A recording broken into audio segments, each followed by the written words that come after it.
SIR এর hearing পর্বে এমন কিছু খবর উঠে আসছে যেগুলি রীতিমতো চাঞ্চল্য ফেলে দিচ্ছে বিভিন্ন মহলে। হিয়ারিং এ এমন কিছু ব্যক্তিত্বকে ডাকা হয়েছে যা অবাক করে দেওয়ার মতো, আর সেই তালিকায় আরো এক সংযোজন। এবার এসআইআর এর হিয়ারিং এ তলব মুর্শিদাবাদের জঙ্গিপুরের তৃণমূল বিধায়ক জাকির হোসেনকে। ঘটনায় নির্বাচন কমিশনের ভূমিকা নিয়ে রীতিমতো ক্ষুব্ধ বিধায়ক। তৃণমূল বিধায়ক জাকির হোসেনকে এসআইআর সংক্রান্ত হিয়ারিং এ ডেকে পাঠানোয় চরম চাঞ্চল্য রাজ্য রাজনীতিতে। ঘটনায় ক্ষোভ উগরে দেন তিনি। বিধায়ক বলেন, এটা শুধু আমার ব্যক্তিগত অপমান নয়, এটা দেশের লজ্জা, বাঙালির লজ্জা এবং ভারতবর্ষের লজ্জা। বিধায়ক জাকির হোসেন প্রশ্ন তোলেন, আমি একজন নির্বাচিত জনপ্রতিনিধি, বিধায়ক হওয়া সত্ত্বেও আমার নাম কেন এসআইআর সংক্রান্ত নোটিশে উঠে আসছে? আমার নাম 2002 সাল থেকে ভোটার লিস্টে রয়েছে, 2025 সালেও রয়েছে। আমি একজন প্রতিষ্ঠিত ব্যবসায়ী, নিয়মিত ইনকাম ট্যাক্স দিই, জিএসটি দিই, প্রতি বছর ট্যাক্স রিটার্ন জমা করি। তাহলে আমরা কোন দেশে বাস করছি? আমরা কি আদৌ কোনো গণতান্ত্রিক দেশে বাস করি?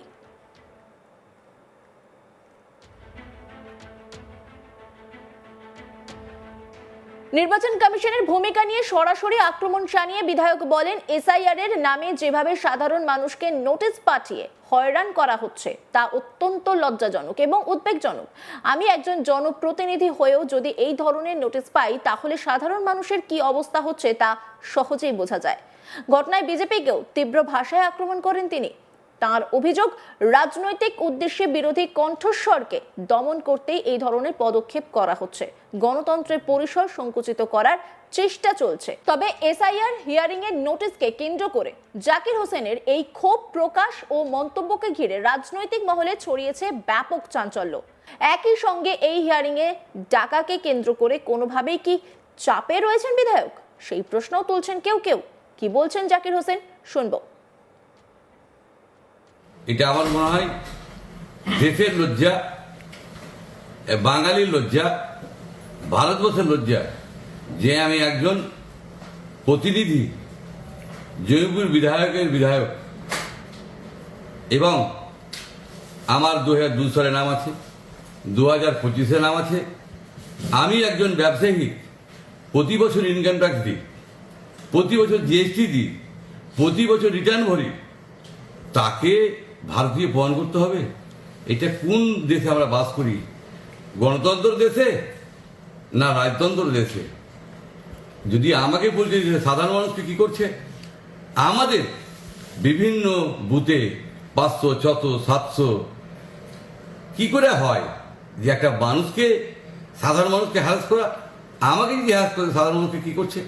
আমার কাছে সব ডকুমেন্ট আছে, আমার কাছে আছে সার্টিফিকেট, আমার কাছে আছে প্যান কার্ড, আমার কাছে আছে পাসপোর্ট, আমার কাছে আছে আমি ভারতীয় যে জন্ম নিয়েছি, আমার বাবা মা 32 সালের দলিল আছে, আমার বাবার নামে দলিল আছে, আমার দাদুর নামে দলিল আছে, আমার নামে দলিল আছে, আমাদের সমস্ত গণগোষ্ঠীর নামে আছে।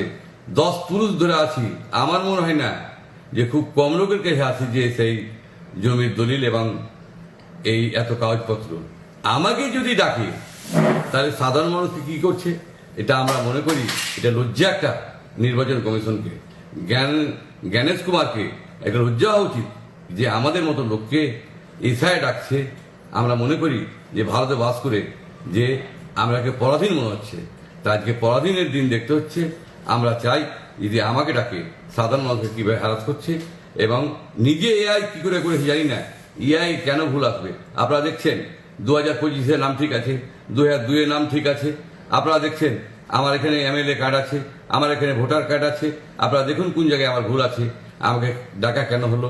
এবং আমি মনে করি যে এটা ভারতের লজ্জা, জ্ঞানেন্দ্র কুমার যে নির্বাচন করেছে তার লজ্জা। এবং যেটা বলছি এসআর, কোথায় এসআর সংবিধানে লেখা আছে বলুন তো? যে মানুষ আগে, মানুষের জন্য সবকিছু। তো ওনার জন্য যদি মানুষ হয় তো দেশটা কোথায় যাবে বলুন? আজকে গণতন্ত্রটা গেল কোথায়? গণতন্ত্রকে ধ্বংস করা হয়েছে। আমি মনে করি সমস্ত মানুষকে ডেকে, হিন্দু মুসলিম, আপনারা দেখেছেন দেবকে ডেকেছে, আপনারা দেখেছেন যে নোবেল জয় একজন অমৃত্য সেনকে ডেকেছে। তা আমরা তার ধিক্কার জানাচ্ছি এবং সমস্ত নির্বাচন কমিশনকে জানাই যে এই ধরনের আমাদের সঙ্গে আচরণ করছে। আমরা সবসময় মানুষের হয়ে কাজ করে এসেছি এবং আমাকে পরিচয় দিতে আমি ভারতীয়, এবং নির্বাচন কমিশন কোথায় অধিকার পাই যে একজন মানুষকে তার নাগরিকত্ব দিবে এবং না দিবে কি দিবে না নির্বাচন কমিশন নির্ধারিত করবে। এটা যদি দেশে তাড়াবে কি তাড়াবে না, তার জন্য ভারত সরকার সেই আইনটা তৈরি করতে হবে।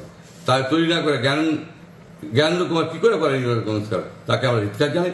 আমরা চাই যে সঠিকভাবে মানুষকে হ্রাস না করে সঠিকভাবে সমস্ত মানুষকে নাম তুলে দেওয়া হয় এবং অযথা হয়রান না করা হয়। তাই আমি তাদেরকে ঘৃণে যাচ্ছি এবং আমার নিজেকে লজ্জা লাগছে। আমি লজ্জিত যে আমি ভারতীয় হিসাবে আমাকে যেতে হবে।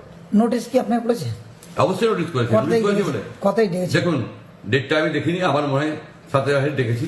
আমি বলেছি 27 আগে অ্যাডভান্স করে দেওয়া হোক, আমাকে আগে ডেকে দেওয়া হোক, আমাকে যা চাইবে সেটা আমি দিতে প্রস্তুত। এসআইআর এর হিয়ারিং পর্বে এমন কিছু খবর উঠে আসছে যেগুলি রীতিমতো চাঞ্চল্য ফেলে দিচ্ছে। এবারে হিয়ারিং এ ডাকা হচ্ছে মুর্শিদাবাদের জঙ্গিপুরের তৃণমূল বিধায়ক জাকির হোসেনকে। তিনি ক্ষোভ উগরে দিচ্ছেন, কি বলছেন তিনি শুনুন। এটা আমার মনে হয় দেশের লজ্জা, বাঙালির লজ্জা, ভারতবর্ষের লজ্জা যে আমি একজন প্রতিনিধি, জঙ্গিপুর বিধায়কের বিধায়ক, এবং আমার 2002 সালে নাম আছে, 2025 নাম আছে।